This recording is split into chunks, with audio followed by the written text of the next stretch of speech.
Hey everyone, Happy New Year, and we want to say Happy New Year and welcome to the very first Radiotopia Presents of 2024. It's a series that we are truly excited about. It's called Shocking, Heartbreaking, Transformative. Now, this is from documentarian Jess Shane, who put out an open call on Craigslist and then worked with 4 strangers to explore the standard rules that documentarians and journalists use to tell their subject stories. So the series gets into all sorts of questions about what happens when people's real lives are collected, edited, and consumed. The show pulls back the curtain on what goes on behind the scenes of your favorite nonfiction shows. And then it turns in on itself and some really interesting twists and turns along the way in the making of the show. I've gotten to know Jess a little bit over the making of this show. Every time I chat with her, there's a new wrinkle to this story. It is really incredible. So go check out the new Radiotopia Presents series, Shocking, Heartbreaking, Transformative. It is out now on your favorite podcast platform.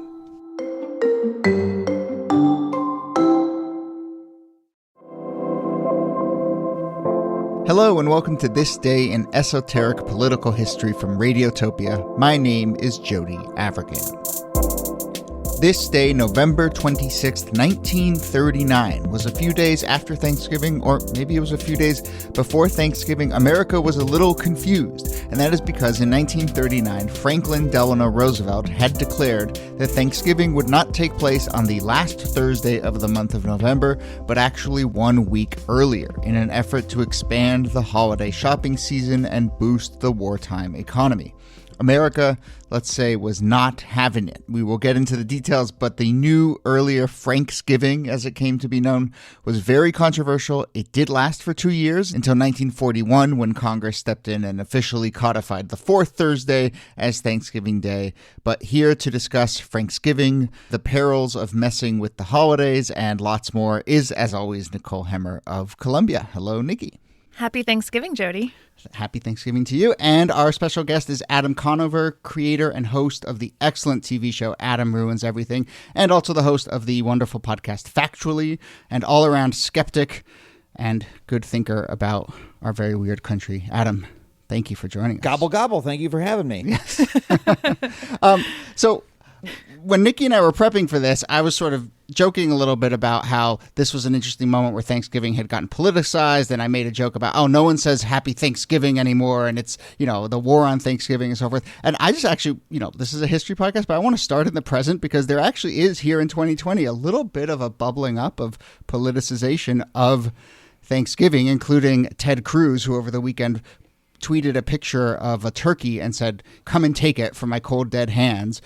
So I guess, Adam, it's a reminder that everything can get politicized, especially in moments like this. I mean, everything is politics, right? Human society is inherently political. Politics just refers to the people of a society, And so I've stopped a long time ago worrying about things getting politicized because they all are inherently. And if you look at history, when people say, oh, no, sports are getting politicized, etc. Well, if you look back through the history of sports, they always were, right? They were been used that way since the beginning of sports. And the same thing is true of our holidays and everything else. So this is always, in my mind, a little bit of a false concern. Of course, Thanksgiving is political. I mean, the myth of Thanksgiving as being this moment where the Pilgrims and the Native Americans came together, completely false. It's a false history, and it was created in order to create a false sense of legitimacy of European colonization efforts. That's what it was for, and that was a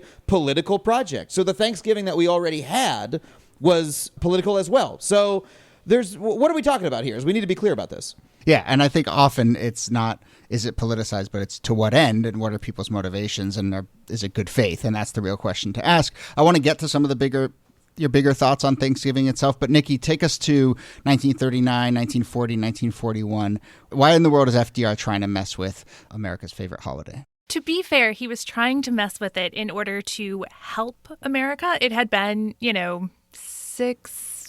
to 10 years of economic depression. And Thanksgiving, because it was falling on the last Thursday of November, that was the designation, was falling on November 30th. And retailers were freaking out because, again, the economy was weak. They needed the time for the Christmas shopping season. And they were worried that if the Christmas shopping season shrank, if Thanksgiving fell too late on the calendar, that they were going to miss out on the revenue from Christmas shopping. So they encouraged and successfully convinced Roosevelt to move Thanksgiving up a week. But he does this in August, and there are a couple problems with it. One, people have already kind of started making their holiday plans. And two, colleges have already planned out their football season. And this is where sports and holidays and all the politics come crashing together because universities get very upset about this. Yeah, pitting shopping against football, America's two favorite pastimes. That's a really tough spot for FDR here. But Adam, one thing that is interesting to me here, and I guess it's no surprise, but this lens of retail being the one through which a decision gets made. This all reportedly started when the head of the Retail Dry Goods Association, a business lobby, called the Secretary of Commerce and said, hey, Thanksgiving is going to land kind of late this year. This is going to cut into the holiday shopping season. And I guess word got to FDR and he made this change. And it did, at the time, tap into this larger question of the Christmas season and the Christmas shopping season starting immediately the day after Thanksgiving, and this whole idea of Christmas creep and the commercialization of Christmas, which is, an ongoing conversation, then something that I think a lot of people don't really love. Yeah, this really strikes me is that in 1941 or so that this argument was being had about the commercialization of the season as being this holiday time. Yeah, I mean, I grew up with my parents complaining about this, so I thought it was invented in the 90s. But I mean, so much of the time, our history, my favorite meta-narrative in history to tell is always same as it ever was, because we always have the sense that everything happening is new.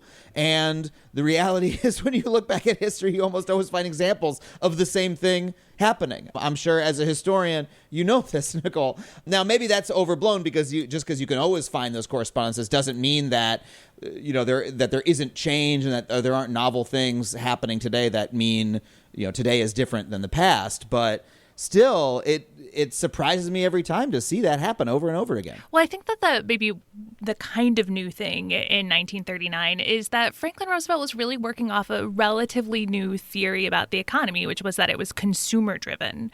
And this really reflects his approach to the New Deal, which was in large part get that money into the hands of Americans so they can go buy things, and that's going to boost the economy, which relatively new in the 20th century. So I guess we can tack that on as the novelty of the 1930s.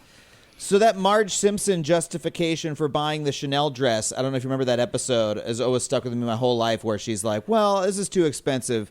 I shouldn't just rationalize it. It'll be good for the economy. And then she buys the thing that she wants. That started with FDR, basically. He was the original Marge Simpson in that regard. That's right. I mean, I guess John Maynard Keynes is, but Marge Simpson is the pure embodiment of that idea. So it messes with football. Don't mess with football. Yeah, don't mess with college football. As a football hater, I know better than to mess with college football.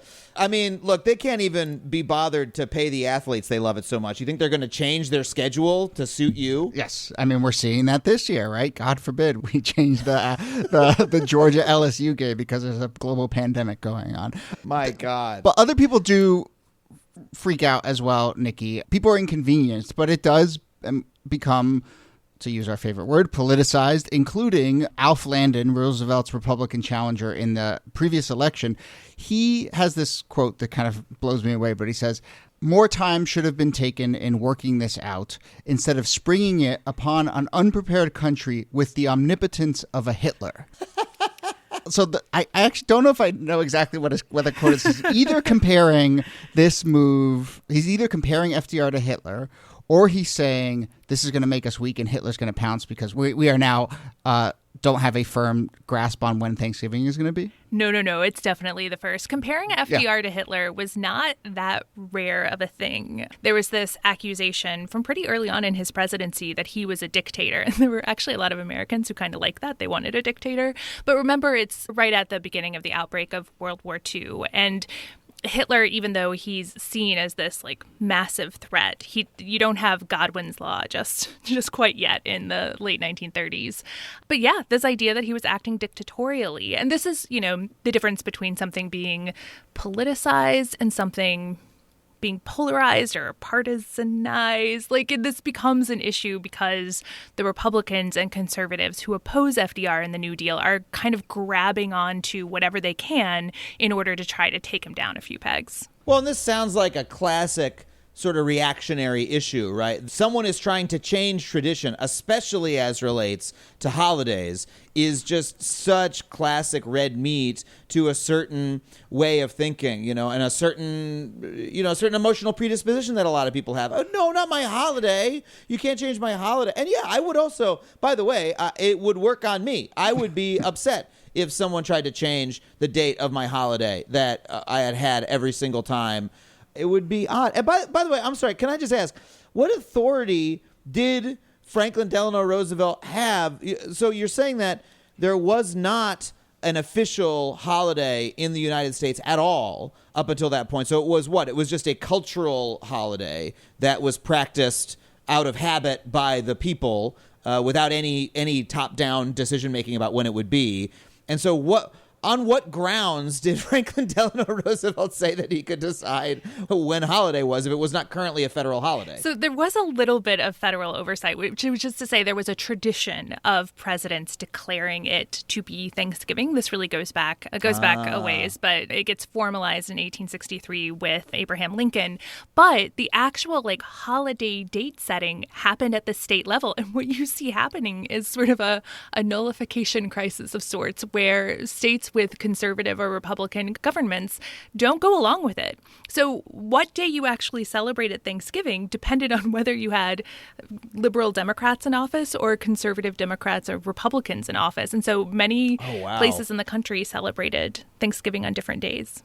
Yeah, so 20, this is one of my favorite little quirks of this, is that now you have 23 different states and D.C. observed the new week earlier. Others did not. And then Colorado, Mississippi, and Texas went ahead and did both. That's which is the my way to do favorite tidbit in all of this. They just said, we're going to have it all. We're going to do both. Look, that is the best because, look, one year when I was in college, I dated a girl who had family in Toronto. And so we had Thanksgiving at my parents' house on Long Island, and then we visited her family in Toronto, and they have their Thanksgiving. Oh, I think it was the other way around. I think their Thanksgiving is a week earlier or thereabouts. And so I got to have 2 Thanksgivings that year, and that was wonderful because Thanksgiving is my favorite holiday because the food is so good. Yeah. So everyone should be so lucky as this. Why were people complaining about this? You could have Thanksgiving in New York and then go travel to Indiana and have another Thanksgiving. I think it's a great idea. Oh, right. Well, yeah. So Colorado, Mississippi, and Texas. I mean, I love the legislators just having this kind of they saw the angle and just had this one. It's like, wait a minute, what if? This is the turkey lobby. The turkey farm lobby was pushing for this. Look, not to get too high-minded here, though, but to go back to, this idea that Thanksgiving up until this point happened just on a yearly declaration or proclamation, right? Ever since Lincoln, it was just every year it was expected that the president would do this thing. And then Roosevelt says, no, I'm going to do this other thing. I mean, it is another reminder of that so much of what we consider our government is a norm and a tradition and not necessarily a codified rule. In this case, maybe the stakes are slightly lower, but, we've certainly been living through a period here where we've seen that someone who just wants to buck those norms can certainly go ahead and do so. Well, and you can see public opinion snapping back when those norms are broken. Well, yeah. I mean, speaking of polarization, there was, I'm seeing here, a Gallup poll in 1939 that reported that Democrats favored the change 52% to 48%, with Republicans opposing it 79% to 21%, which is a very wide margin. There's Democrats narrowly favoring it, Republicans overwhelmingly opposed to it. So clearly not a popular message overall, not a popular movement overall. What really strikes me about this, honestly, is that this sounds very much like a political dispute with an outcome that could have happened today or during the Obama years, just to pick another Democratic president, except that my understanding of the political parties at the time was that they were not in any way similar to the political parties that we have today, that you had a lot more, say, liberal Republicans who would have been part of the New Deal coalition to some extent, et cetera, et cetera. You would have had, you had conservative Southern Democrats who were, against certain pieces, or et cetera. Like, the politics were very complex and very different. So the fact that you'd see Republicans overwhelmingly say, no, how dare you take away our Thanksgiving, this is an affront to tradition, which is very much sounds like a mid-2000s, war on Christmas, Bill O'Reilly sort of point of view. That really strikes me. I'm curious if you can explain that at all, Nicole. Yeah, I mean, you can see it in part, like the partisanship on the Republican side is spinning up for the 1940 election, right? That their anti-FDR-ness is peaking at this moment. But there had been a coalition forming against FDR that included some Democrats for precisely the reason you're talking about. There was an anti-New Deal Democratic wing of the Democratic Party, as well as the Republican Party, which has certainly had some folks who were willing to go along with the New Deal. But by like the late 1930s, many more Republicans were like, all right, FDR's gone far enough. It's time for us to get a Republican in office. And so I think that's why you see such a wide split with the Republicans and a narrower one with the Democrats, because you still have all those conservative Democrats who also want to sort of be like, how dare you, Roosevelt? And so this is it getting more like there's politicization, because there's what I was saying earlier about, hey, everything is politics. But this is it really becoming a partisan identity issue. Like, it was even less about the tradition or any sort of logic. It was about, if you dislike Roosevelt, here's a way to show it. Like, we're going to focus on this one issue. Well, that's exactly right, especially with this issue, which you can actually imagine a liberal left critique of what Roosevelt is doing, which is that he's bowing to business owners and commercializing this sacred holiday and moving away from the true meaning of Thanksgiving. But what you end up seeing is exactly this. Like, there's the politicization of everything, but then there's kind of like the electoral politicization of everything, and that's what you're seeing here. Right, which feels like it has such echoes or presages So today modern, so much, right? I mean, masks and everything is just filtered through high-level partisan politics. So as we start to wrap up here, Adam, I'm curious to just get your thoughts on this holiday in general. I mean, you said it was your favorite holiday because of the food, but you've also identified some of the things that really give us pause about this holiday. You've done a really great episode of Adam Ruins Everything on Thanksgiving, so I just kind of, as we enter this week each year, like, where's your head at with this holiday? I mean, I love the holiday. I think that it's a holiday that we should have. I mean, every culture around the world, I don't want to exaggerate, but like harvest festivals where you get everyone together and you have a feast of certain foods that are special to that time of year are just a wonderful part of human life. And they're great, and a time to see family and all get together and like share a meal together. And I'm even getting into it this year. We're not traveling, so it's me and my girlfriend having Thanksgiving at home in our own apartment. It's the first time I've ever done that in my life, and I'm excited to cook a bunch of things. I've planned the whole menu, and we went shopping, and got a couple turkey parts, and gonna do all the cranberry stuff. I'm like, okay, I'll do this variation, but I'm gonna make this thing because my mom always made it, and that's very wonderful. It gets me excited.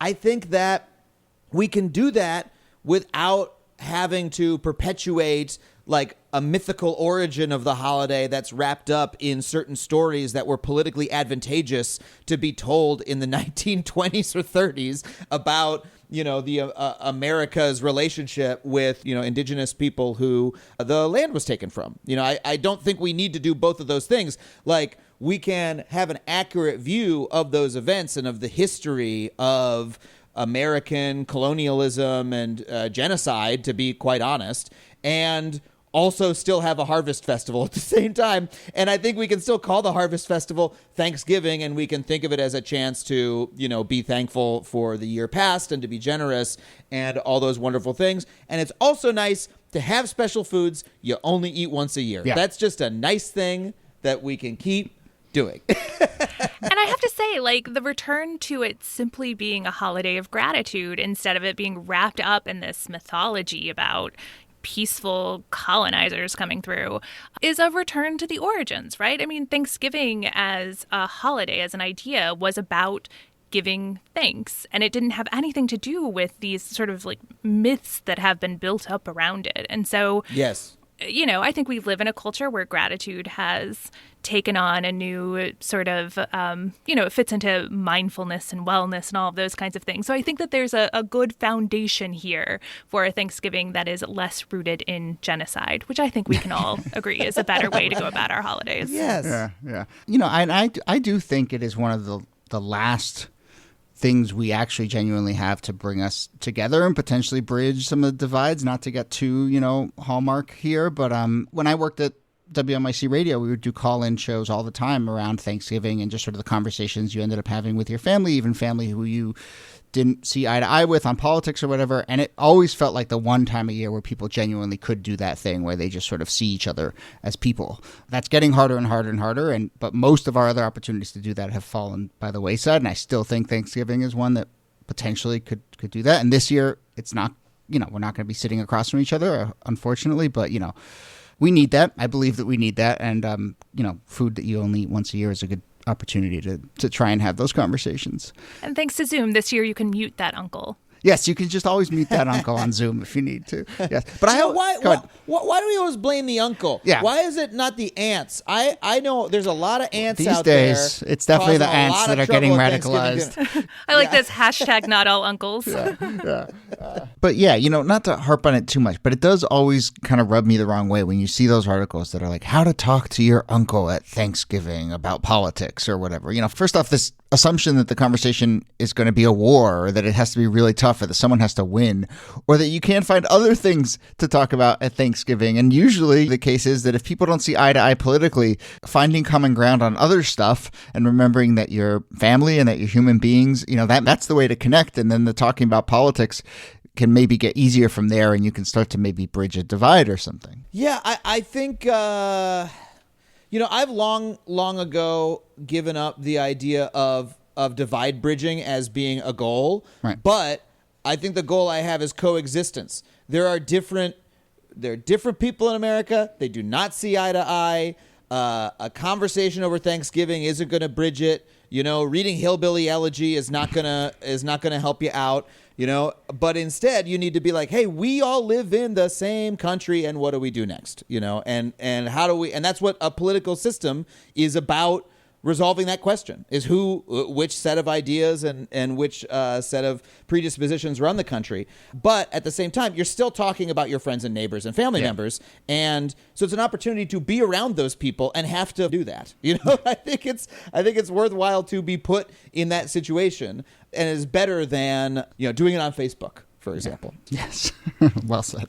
Okay. We're going to leave it there. Adam Conover, thank you so much for doing this. This was really fun, and happy Thanksgiving to you. Thank you so much for having me. Happy Thanksgiving. Gobble, gobble. Yes. And Nicole Hemmer, thanks to you as always. Happy Thanksgiving. Thank you, Jody.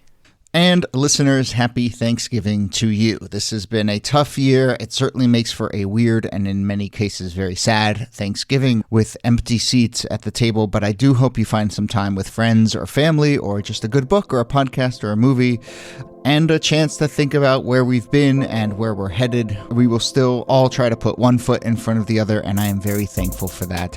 I'm also thankful for our producer and researcher, Jacob Feldman, our producer, Brittany Brown, Kala Nakua, who does transcripts for the show, Teen Days, who made our theme music, Kate LaRue, who designed our logo. I'm very thankful for all the folks at Radiotopia and the amazing shows that we get to be part of a network with. I just kind of pinch myself when I think about the fact that we're part of Radiotopia. And if you are a fan of Radiotopia, this show, and are in a position to support us, or if you just want to get in touch, we love to hear from you. You can find that at thisdaypod.com, or you can email us thisdaypod@gmail.com. All right, my name is Jody Avirgan. Thanks again for listening, and we'll see you soon.